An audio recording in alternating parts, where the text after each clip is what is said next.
Okay, would you like to lead us? All right. Pledge allegiance to the flag of the United States of America and to the republic for which it stands, one nation under God, indivisible, with liberty and justice for all. Okay. Do we have any comments from the public today?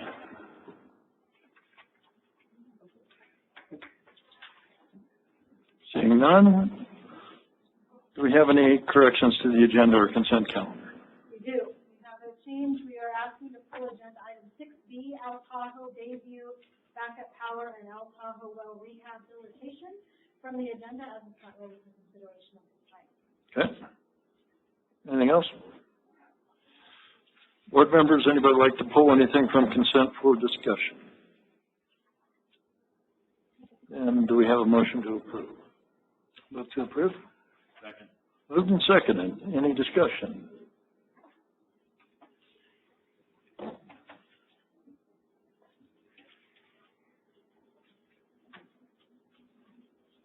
And the motion passes unanimously. Very good. Have we lost Nick Exline? Okay.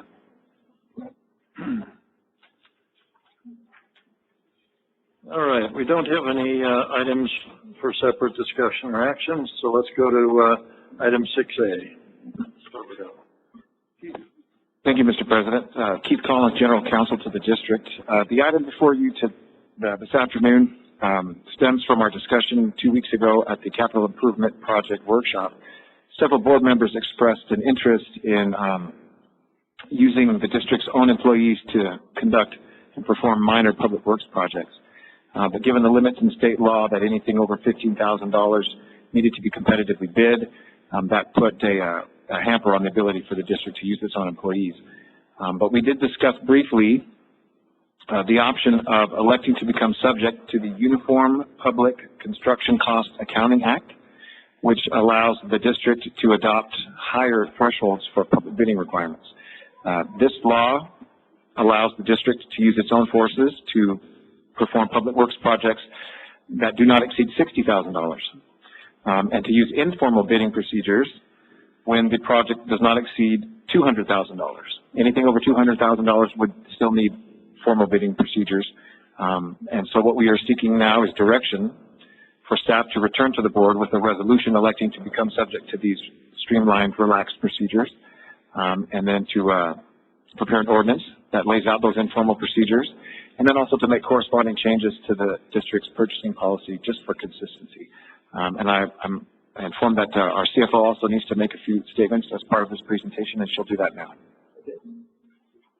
Good afternoon, President Pearson and members of the board. As stated, as part of adopting this new potential purchasing process, the finance, accounting, and purchasing departments will need to obviously revise some of our policies and procedures, as well as provide training. So in order to be in full compliance with the adoption of this new procedure and process, we are intending on having that fully implemented by July 1st. That would be our recommendation in order to give us time to prepare everything that's necessary. Thank you.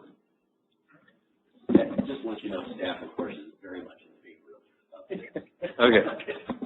Okay, board members, what are your thoughts? I'm just, I guess, grateful that it came back to the board so quickly, and I appreciate it. So thank you for responding so quickly on this. You're in favor? Just favor? I'm in favor. Yeah. I'm in favor. Yeah. I'm in favor as well. It sounds like go forward. Thank you. All right. Thank you very much. And we're skipping 6B. Actually, before I move on, is there any public comment on this item before we move on? Any staff comment? Staff comment? Somebody call spoke, please. Sooner the better. Yeah. Okay. Let's go on to item 6C, Apache Waterline Relocation Project. Jamie? Hello. Good afternoon, everybody. My name is Taylor Jamie. I'm a staff engineer here at the district. I've been working here for about a year and a half. And so far in that time, I haven't had to come up here to present any board items to you. So first, I'd like to say how grateful I am to finally get to present to you today and get to meet all of you. So because this is my first time presenting, I'd just like to give you guys a little bit of background about myself first, and then I'll get into the board agenda item. So I grew up here in South Lake Tahoe. I actually graduated from South Tahoe High in 2008. I attended classes at Lake Tahoe Community College and eventually moved off the hill to attend Chico State, and that's where I got my bachelor degree in civil engineering. After graduating, I found an opportunity to take a position here at the district as one of the staff engineers. And I'm very grateful that the district staff decided to hire me for the position because I really felt like I've found my place here. And I'm very grateful that I get to work here and be a part of working on projects that I feel really have a positive impact on our community. And this is a community that's very near and dear to my heart. And so it feels good to be back in Tahoe, and feels good to be working here with the district family. So with that, I'll present some of the details on the Apache Avenue water relocation project. So this project is located over on Apache Avenue, go figure, between the Myers School and US Highway 50. As part of this project, we're looking to install about 2,500 feet of water line and replace about 35 water services. This project is going to be worked on in coordination with El Dorado County, who are going to be fully managing this project, with the district providing support and engineering services as a part of it. The district's really looking for opportunities moving forward to work on construction projects in coordination with partner agencies in an effort to try to reduce some of the construction costs. In this specific case, the reduction in construction costs associated with repaving of the roadway after the water line installation. We're expecting to see a savings of approximately $300,000 just from the pavement alone. So if we were to complete this project without the county's cooperation, we'd be fully on the hook for that cost. So getting that cost savings is definitely one of the main motivating factors in moving forward with this project. Some of the specifics surrounding this project are we're looking to upsize our main line on Apache from a 4-inch line to an 8-inch line. This is going to improve the fire flow capacity of our system in this area. And we're also looking to replace the services on Apache, which are a specific concern just because of sort of the nature of the way that they've been put together. So to give you an example, between most of the properties on Apache Avenue, we have a single service line coming off of the main that comes to the right-of-way and then has a T-fitting in between it, which is going to have 2 individual service lines that are going to branch off of that T-fitting to go to the individual parcels on either side of the fitting.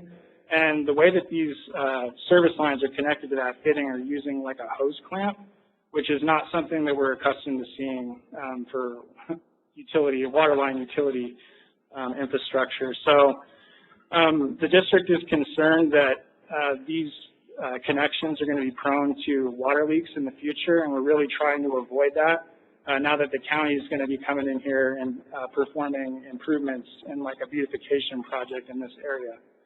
I'll give you a little bit of background on the county's end of it. Their work is, their scope of work is very similar to the work that was done by the city on Sierra Boulevard a few years ago. They're going to be installing new sidewalks, curb and gutter, storm drain facilities, and then after all that, they're going to repave the entire roadway surface. So we'd like to get in and do our improvements on this part of our system before they do that work, so that way we can minimize the risk of leaks and having to go in and cut into their new pavement surface and make it look ugly. So Another driver for this project is like during the design, we've been coordinating with the county to identify areas along the storm drain alignment where the existing water line is no longer going to be have the required separation between the existing water line and the storm drain, which is currently set at 4 feet. So this project is also going to allow us to relocate our water line so that way we're in compliance with that 4-foot separation requirement along the entire stretch of the project. So I really feel like that's all the highlights of this project. Adrian, am I missing anything? Okay. Does the board have any questions about the project before I read the requested board action? So this action really is just getting us into the agreement with the county and along with the associated funding. Do you have a sense of the timing of like when we start moving dirt around? Oh, yeah. So we're expecting that the county's contractor is going to be starting work in May, like right when, right when the grading season begins. So that would be our assumption. That being said, this project hasn't gone out to bid yet, so we're still in that process, and I can see too that there might be a little bit of a delay toward actually getting into construction because of where we're at right now, and still having to go out to bid and award this project. And just a general comment, these types of projects, our ability to partner on with the county or the city, like to me, these are big wins, I think, for us. I think it's a good way to save us some money. Yeah, I just want to echo that because I think we can see the flip side of it, you know, in terms of conflicts and other things when we run into things or conflicting projects. So just stressing the coordination, and this is a good outcome of how to actually then deliver a project jointly, which is pretty cool too. Not just sequencing and coordinating, not stepping over each other, but actually partnering for efficiencies and contracting for efficiencies is great. So keep it up. Yeah. Yeah, and when local partners are local, I think you get good value like this. But it's not always obvious when you partner with the state or with the federal government. Sometimes the local cost share exceeds what you could do it by yourself for. So sometimes that partnership only buys you a lot of time and headaches. And so I think partnering with the county and other local agencies like this is definitely a winner. So we'll just be cautious when the Corps of Engineers comes around and says we want a local sponsor for a project. It's not always a good deal for the local sponsor. You can ask us one more question. In terms of the fire hydrants, currently we have no fire hydrants along Apache, or is this are these? So there's currently 4 fire hydrants located between the Myers School and Highway 50 on Apache there. So as part of this project, it's just going to be a replacement of those hydrants. The spacing requirements between the hydrants is okay on this stretch. Okay, right. What's your recommended action? Requested board action is to approve and enter into construction and funding agreement with the County of El Dorado to provide for relocation of a water line in an amount not to exceed $1,495,875. So moved. Second? Moved and seconded. Any other discussion?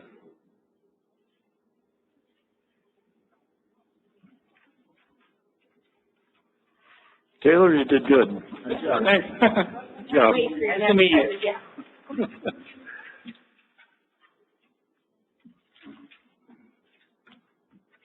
All right, that takes us through board action items. Let's go to standing and ad hoc committees and liaison reports. Kelly? No meetings between No report. No report other than we did have a board workshop prior to this. Lots of good discussion. We barely got done in time. So I think, there's plenty of follow-up on the rate setting process. So good job to staff and the consultant. What was his first name? Sean Corn. Yeah, did a good job. All right, any other board member reports? Seeing none, staff attorney reports. Let's get a ledge update. Shelley.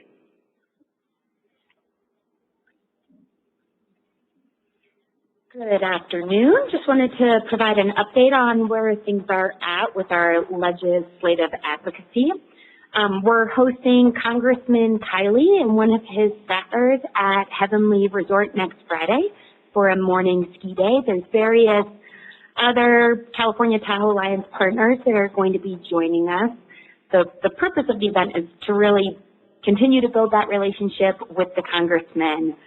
It's also an opportunity to thank him for a lot of support that's happened over the last few months.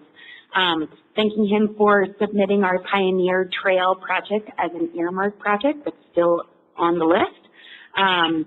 He also solicited submissions and supported a Water Resource Development Act request for Tahoe, as well as is co-sponsoring the extension of the Lake Tahoe Restoration Act. So, you know, he's still relatively new to this seat and has been really supportive of Tahoe's issues and specifically our issues as a water agency.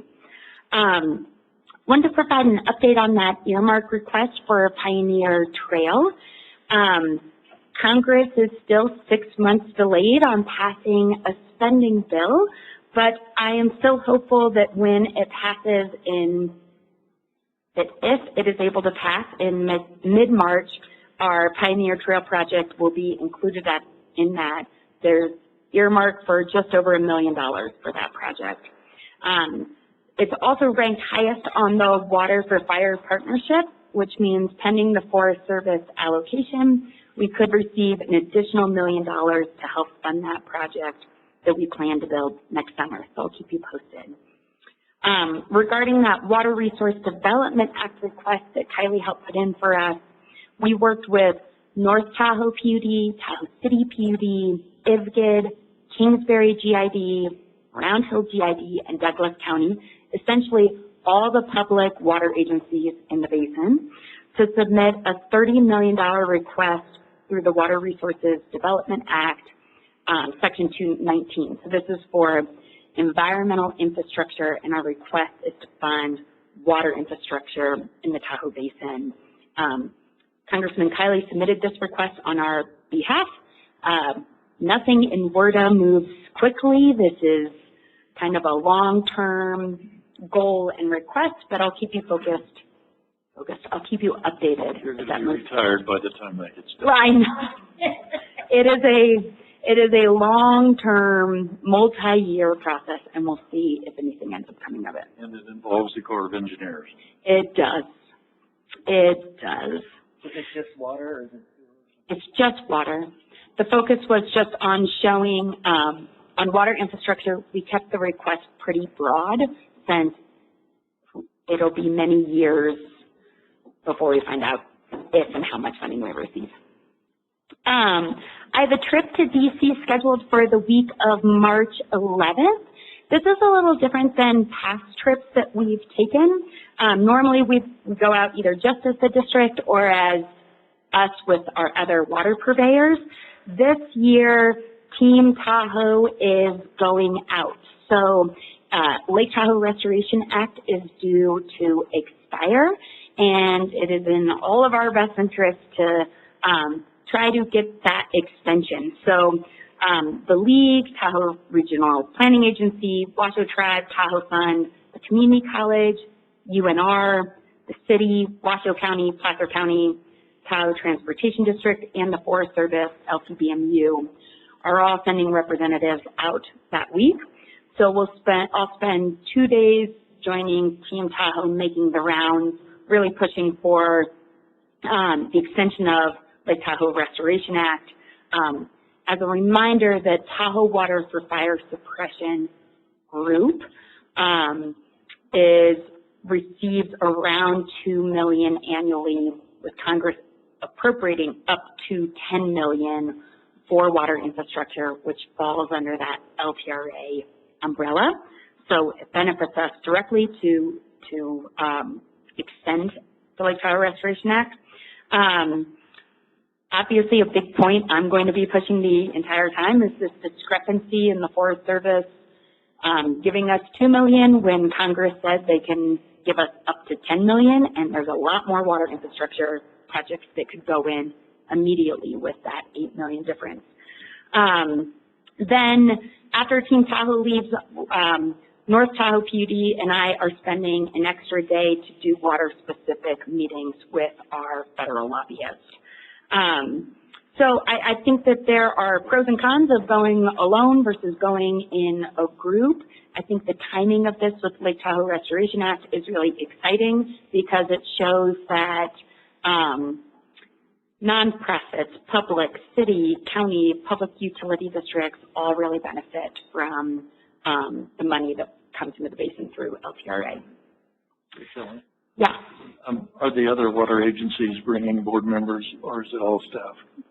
North Tahoe PUD is their general manager and their board president that's going this time around. Tahoe City Public Utility District is not going this year. Okay. Would you find it? No, I don't want to ask you that question. Board members, anybody have interest in accompanying Shelley on that? I'm down now. You're down, yeah. Good thing I'm there. Yeah. It wouldn't be. Okay, you're on your own. Okay. Unless you want. Yeah, if you need one of us to go, then we'll pony up, but nobody's pining to. Okay. Let me know if in future years there is interest. At the state level, we're working with Senator Alvarado Gil's office on an alternative approach to SB 470. That was the bill that she authored for us to try to expand grant eligibility for water for fire infrastructure. It passed through the Assembly and the Senate last year, and the governor shot it down. So we're working with her on a different approach. We've got some ideas. We also have language in both the Assembly and Senate's climate bonds on this issue. No one knows if and when a climate bond will hit the ballot, but what's important is that we've got the right language in it to expand funding eligibility for our types of projects should it pass in the future. Also planning a trip down to Sacramento in mid-March to make the rounds supporting our issues. Any other questions? Seems like Aqua is right around then, isn't it? Oh, this is a test of my calendar. I think that Aqua is before that. Our tentative date for the California Tahoe Alliance to go down to SAC is March 19th because it's the same day that the California Tahoe Conservancy's board meeting is that same day. So a great opportunity, a lot of folks attend that, and then we get to pounce and set up meetings with them adjacent to it. Unfortunately, that conflicts with a board budget workshop. Well, I'm just glad the district is representing at this LTRA, this Lake Tahoe Restoration Act event, because it's going to be more of like an event, like with a reception. Mm-hmm. That's so important right now because Lake Tahoe Restoration Act expiring. Obviously, the direct benefits to the district, but just the basin as a whole is huge. So without Diane Feinstein anymore, unfortunately, that's going to have a tough road. So hopefully we can make a big splash as a Team Tahoe and get that thing reauthorized. Yeah. Yeah, we've got a lot of support from all of our representatives, so which is great. Thank you. Very good. Thank you. All right. State of the groundwater basin, water year 2023. Mark Seelos. Good afternoon.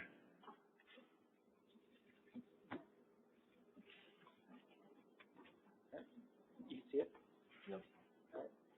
Good afternoon. I thought after my last staff report on South Lake Trustee that you guys could use some good news, so I scheduled this State of the Groundwater Basin update following a very wet year, and the Cliff Notes version is that we're in pretty good shape, but I'll go into that further here. The main thing I'm going to be doing today is detailing the main findings from our Water Year 2023 annual report, which is submitted to the Department of Water Resources as part of our compliance with the Sustainable Groundwater Management Act. And so today I'll give a really brief SGMA refresher. I'll go over our current groundwater supply and demand. I'll talk about the basin management objectives that are established by our groundwater management plan. I'll talk about our Water Year 2023 accomplishments and then our goals for this water year. So SGMA, the Sustainable Groundwater Management Act, was passed in 2014 during the historic drought at that time, and the goal of SGMA was to achieve groundwater sustainability through local control. And so it started with the Department of Water Resources going through all the groundwater basins in the state and prioritizing them based on potential sustainability or lack thereof. And medium and high priority basins were required to form groundwater sustainability agencies. We're one of the representatives for the Groundwater Sustainability Agency in our region. And then these agencies were required to put together GSPs or groundwater sustainability plans. And in those plans, we established basin management objectives to avoid these undesirable results, which are referred to as the 6 deadly sins of SGMA. And so down lower there, we're trying to avoid lowering groundwater levels, reduction of storage, seawater intrusion, which I don't think we have to worry about here too much, degraded groundwater quality, land subsidence, and surface water depletion. And so the Lake Tahoe Basin has 3 main groundwater subbasins. You can see them on the map here to the left. We have the Tahoe Valley North, which is really small, Tahoe Valley West, and the Tahoe Valley South subbasin, which is our subbasin. It's the largest and most productive. You can see on the right kind of the jurisdictional boundaries within that subbasin. And the district is actually the groundwater sustainability agency for the portion of the basin that's within our jurisdiction. And El Dorado County Water Agency is the portion, or is the GSA for the portion outside of our jurisdiction. But all groundwater management activities related to SGMA are done under a 50% cost share agreement with the El Dorado County Water Agency. So I probably don't have to remind you that Water Year 2023 was a very wet year. We use the Hagen's Meadow snow tell for Water Year classification, which is required in our SGMA annual reporting, and we also use precipitation at this gauge for the update of our annual model that we do. And yeah, you can see obviously it was a very wet year, only topped by 2017. We got about 55.7 inches of snow water equivalent at Hagen's Meadow. And this large precipitation led to a lot of groundwater recharge. And so we kind of have 2 main forms of groundwater recharge into our groundwater basin. One of them, we call it mountain block, and that's basically when snow melt from high mountain areas flows into the margins of the groundwater basin, and that's where we get most of our water from year to year. But then we also have what's called aerial recharge, which is just melt and percolation directly on top of the groundwater basin itself. And so this plot here, it shows the total groundwater recharge on the top, mountain block recharge in the middle, and then the aerial recharge on the bottom. You can see the mountain block recharge is pretty consistent, and the aerial is kind of all over the place depending on the kind of water year that we got. But we ran the South Tahoe groundwater model, which is a computational model that we put in our precipitation and our pumping, and then we can calculate a water budget for the year. And our result is that in Water Year 2023, we got almost 30,000 acre-feet of groundwater recharge. And you can compare that to our average production of 7,500 acre-feet for all water systems. And so we have a pretty big cushion right now, about a 4-year cushion in groundwater supply just from last year alone. And so the district's water quality lab does groundwater elevation monitoring twice annually. We do this monitoring at 47 observation wells throughout the basin. And we try to focus on the times of year where we're likely to have the lowest groundwater levels and the highest, and that happens to be October and May for us. This plot here on the left shows the last 5 years of springtime groundwater elevation data, so these would be the seasonal highs. And on the x-axis, you have the difference in that the well was from its median. So if it's higher than 0, that means that the groundwater elevation was higher than the median, so higher than normal. And if it's lower than 0, then it would be less. And you have the cumulative frequency on the y-axis, which is basically the percentage of wells below that number. And so looking at this, you can see that in spring 2023 in pink, about 90% of our monitoring wells were above their historical median groundwater elevation, so very elevated. Over the last 5 years, we've had an average increase of 1.6 feet in elevation, so that's good. And 98% of our wells are either remaining at a constant groundwater elevation over time or increasing over time. And so you can compare those high groundwater elevations and those increases in elevation throughout the basin to our extraction, which actually has been having the opposite trend. You can kind of see in this plot, this is groundwater production for the entire, or for all the community water systems, not just the district, over time. And you can see that since 25, we've seen a decreasing trend.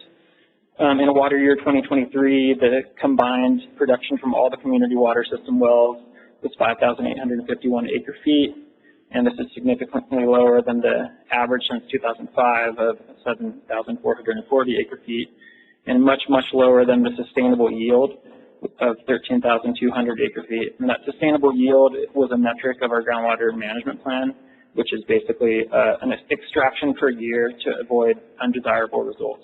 And in our case, that undesirable result would be for public water systems being not able to meet the max day demand.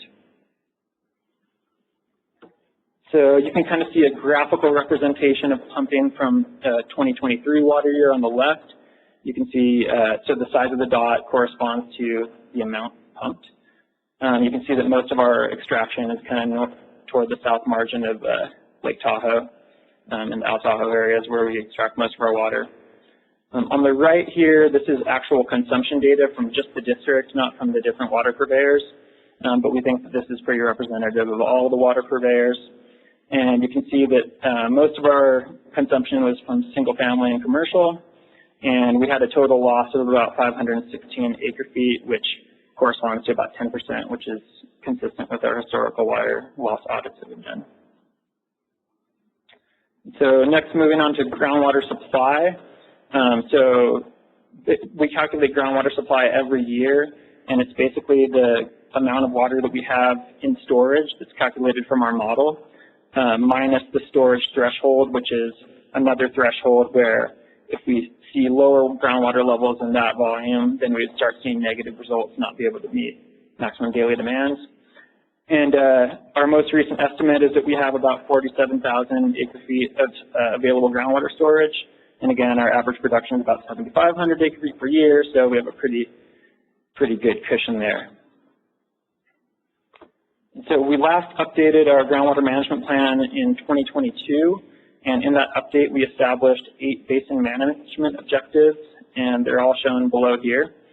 And after evaluating our data relative to those objectives, for all numerical objectives we met those thresholds, and then for all non-numerical objectives, we've either satisfied those or are in progress to satisfying those.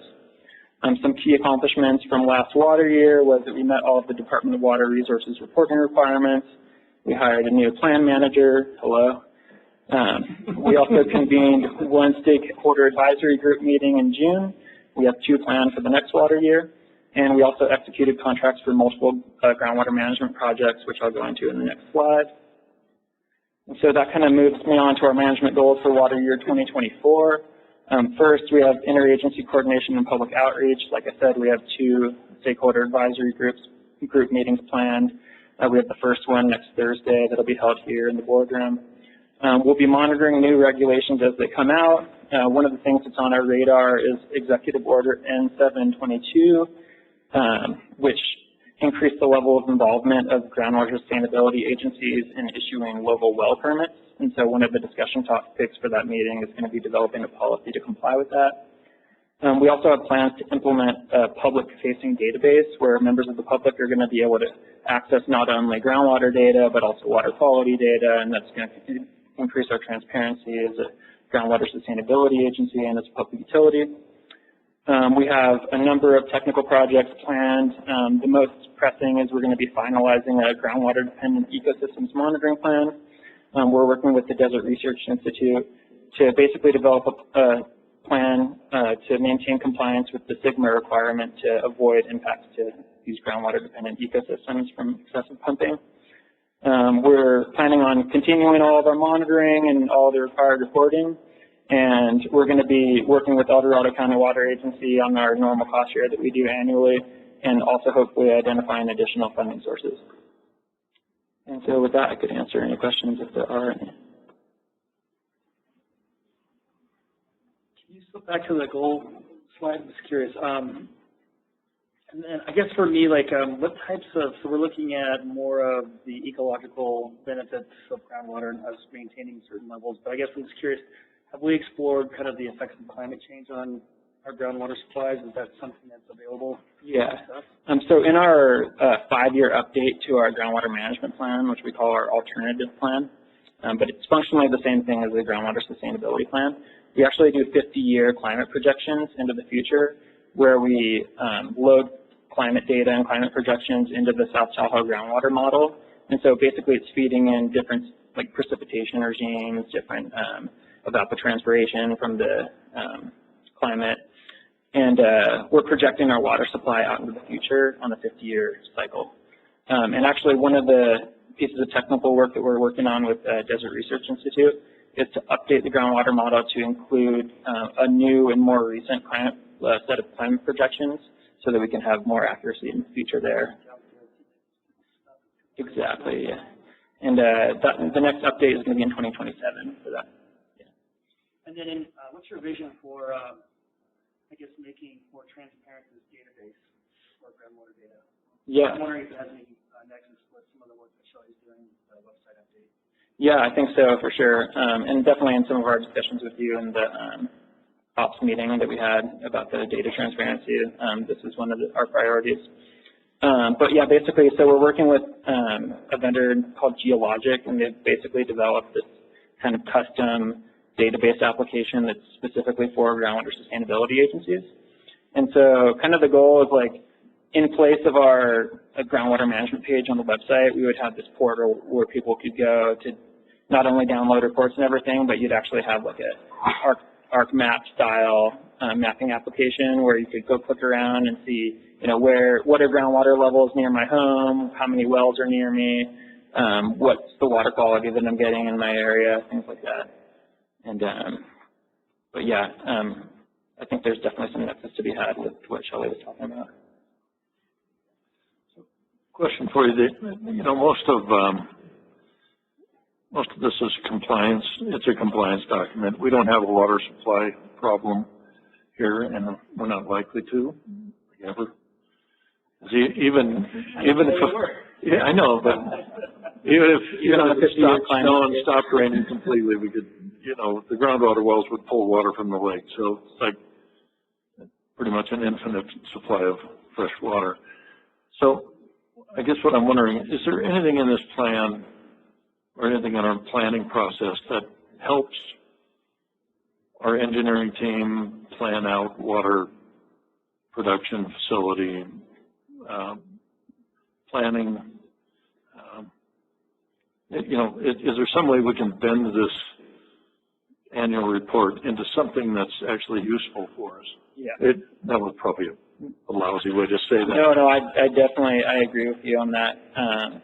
So, like you were saying, yeah, our groundwater supply is very sustainable here. And the reason why we're designated as a medium priority basin is because we have these issues with these historical contaminant plumes.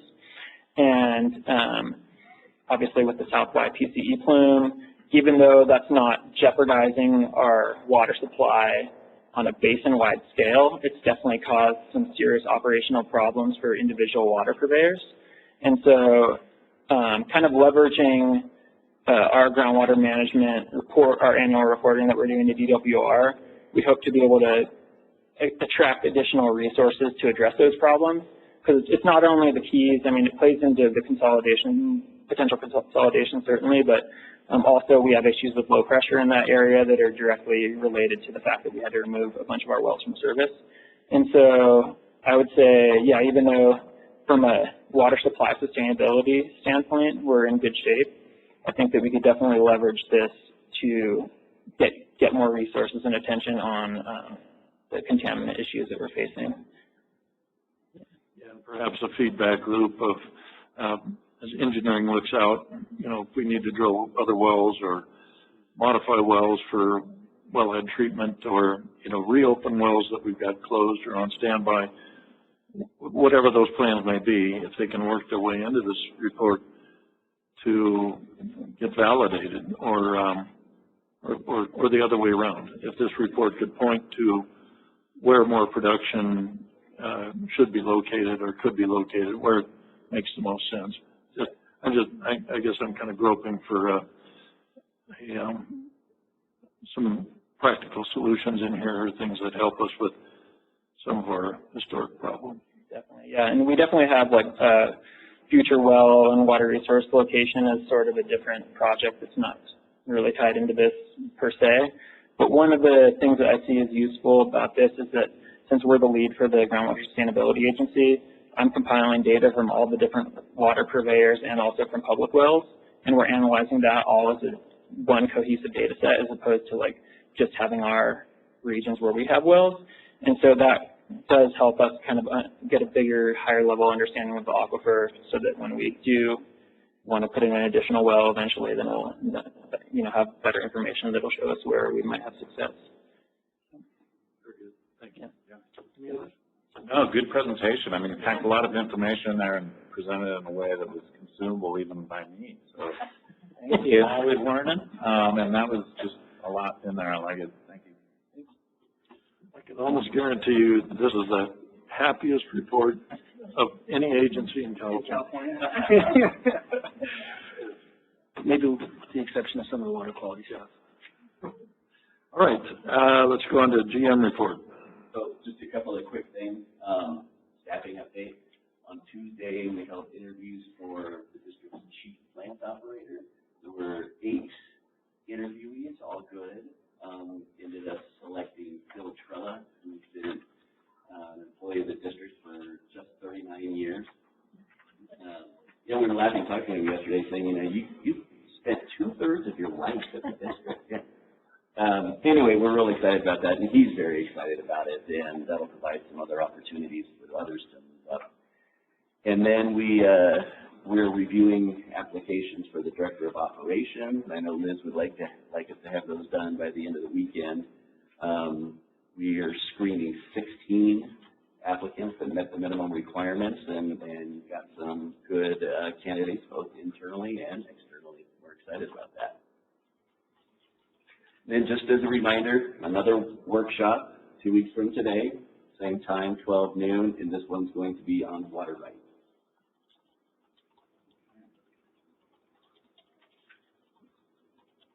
Is that on the future meetings list here, or is that too far out? I don't think it is.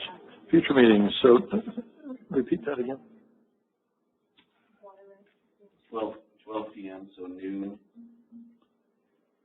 water rights. On the 15th? Yeah, on the 15th. Right. Okay.